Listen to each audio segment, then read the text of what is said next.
Assalamualaikum warahmatullahi wabarakatuh. Perkenalkan, saya Farafal Hamda, NIM 4223001,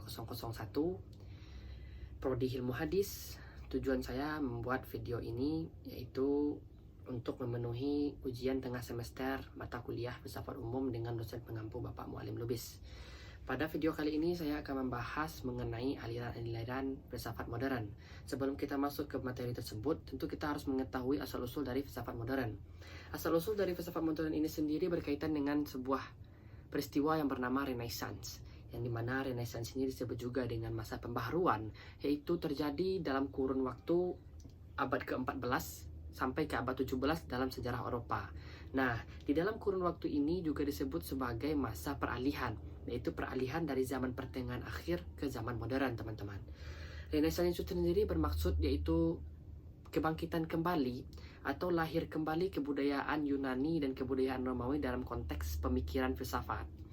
Nah, orang-orang pada saat itu kembali mempelajari hal-hal klasik dan meninggalkan tradisi tradisional yang pada saat itu didominasi oleh tradisi agama Kristen, atau disebut juga dengan tradisi Aristotelian yang bertahan selama 2000 tahun lamanya. Nah, tujuan dari Renaissance itu sendiri yaitunya mengaitkan ajaran-ajaran filsafat Yunani kuno dengan ajaran-ajaran agama Kristen untuk mempersatukan kembali gereja yang sudah terpisah-pisah.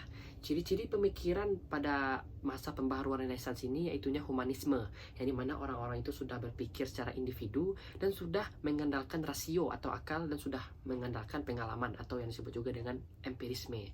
Nah, dengan perkembangan pengetahuan pemikiran seperti ini, inilah yang menyebabkan lahirnya aliran-aliran di dalam zaman modern.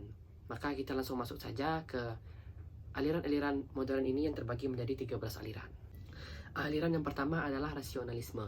Rasionalisme ini adalah pemikiran yang menganggap bahwasanya akal merupakan sumber pengetahuan bagi manusia, yang dimana sumber awal dari rasionalisme ini adalah keraguan-raguan, sehingga dengan keraguan-raguan tersebut dia mencapai tingkat kepastian.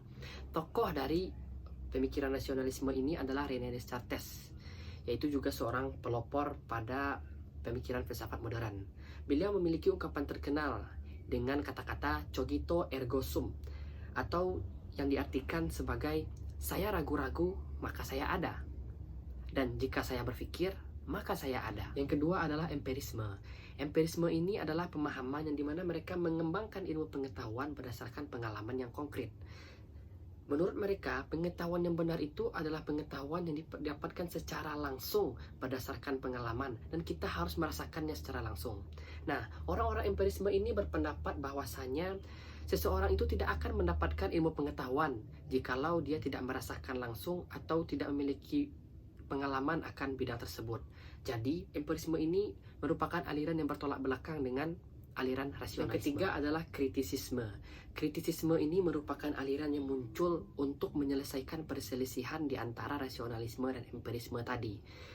Menurut kritisisme ini, empirisme dan rasionalisme merupakan dua hal yang saling berhubung dan tidak bisa dipisahkan. Walaupun semua pengetahuan itu berasal dari rasionalisme atau akal, akan tetapi sebuah pengertian itu berasal dari empirisme. Nah, kita ibaratkan seperti sebuah burung. Sebuah burung itu terbang menggunakan sayap. Nah, sayap ini disebut dengan rasional atau akal, dan udara disebut dengan empirisme. Jadi sayap dengan udara ini merupakan suatu hal yang saling terhubung. Jadi maksudnya adalah rasional dan empirisme ini merupakan suatu hal yang saling melengkapi peran mereka masing-masing. Nah, itulah pemikiran kritisisme. Yang keempat adalah idealisme. Idealisme ini mengajarkan bahwasannya hakikat dari sebuah fisik itu adalah roh atau spirit. Jadi idealisme ini berpaham bahwasannya hakikat dari sebuah kenyataan yang ada ini hanyalah roh atau spirit. Sebagai contoh, sebuah materi ya.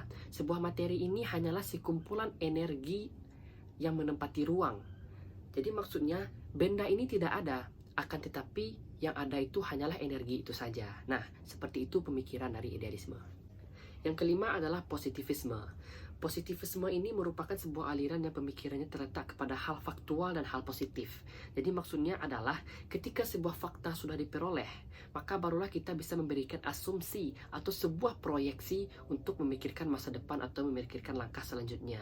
Nah, tokoh dari pemikiran positivisme ini yaitunya Auguste Comte. Yang keenam adalah evolusionisme. Aliran evolusionisme ini dipelopori oleh Charles Robert Darwin.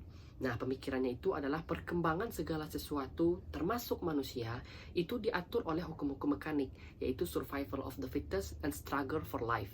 Nah, menurut dia, pada hakikatnya, manusia, binatang, dan benda itu merupakan hal yang sama dan tidak ada bedanya. Akan tetapi, manusia mengalami perkembangan di masa yang akan datang dengan lebih sempurna daripada binatang dan benda. Yang ketujuh adalah materialisme. Materialisme ini merupakan paham filsafat yang menyatakan bahwasanya sesuatu yang benar-benar ada itu adalah materi, dan segala hal yang terdiri atas materi dan seluruh fenomena yang terjadi adalah hasil dari aktivitas materi tersebut. Yang kedelapan adalah neo-kantianisme. Nah, teman-teman, neo-kantianisme ini merupakan pemikiran aliran filsafat yang timbul akibat ketidakpuasan para filosof Jerman terhadap pemikiran materialisme, positivisme, dan idealisme. Mereka itu ingin kembali berpikir filsafat secara kritis dan bebas dalam berspekulasi. Nah, pemikiran dari neo-kantianisme itu sendiri yaitunya keyakinan akan otoritas akal manusia untuk mencipta. Maksudnya adalah sesuatu itu bisa dikatakan benar-benar ada apabila terlebih dahulu telah dipikirkan.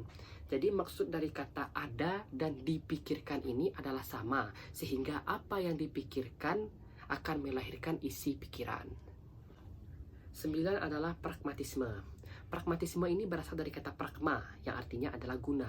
Jadi pragmatisme ini adalah aliran yang mengajarkan bahwa saja yang benar adalah apa saja yang bisa dibuktikan bahwa itu memang benar dan bisa menghasilkan manfaat. Jadi intinya adalah segala sesuatu itu bisa diterima asalkan memiliki manfaat bagi kehidupan manusia. Nah, tokoh dari pemikiran pragmatisme ini adalah William James. Yang ke-10 adalah filsafat hidup. Nah, filsafat hidup ini lahir akibat reaksi dari kemajuan ilmu pengetahuan dan teknologi, sehingga hal ini mempengaruhi pola pikir manusia, yang dimana peranan akal itu hanya digunakan untuk menganalisa, dan tugas dari filsafat itu adalah memberikan pengarahan dalam tindakan hidup manusia. Dan filsafat ini juga harus berasaskan kepada pengalaman, sehingga filsafat ini dapat melahirkan suatu sistem norma-norma dan nilai-nilai yang bermanfaat kepada pemikiran manusia itu sendiri. Yang ke-11 adalah fenomenologi. Nah, fenomenologi ini juga bisa diartikan sebagai riset tentang pengalaman hidup seseorang. Jadi bagaimana kita memaknai suatu fenomena yang terjadi atau pengalaman hidup seseorang. Nah, terkadang tidak selalu hal yang dirasakan secara indrawi itu sesuai dengan apa yang kita maknai. Dan seringkali sesuatu yang kita maknai itu berbeda dengan apa yang kita rasakan secara indrawi.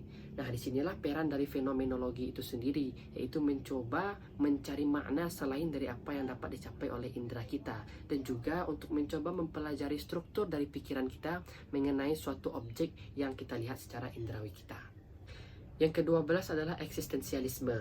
Eksistensialisme ini berasal dari kata ex, yaitu keluar, dan eksistensi yang artinya berdiri. Nah, secara umum, eksistensialisme ini artinya adalah manusia itu merasakan keberadaannya ketika dia sadar bahwa dirinya itu ada.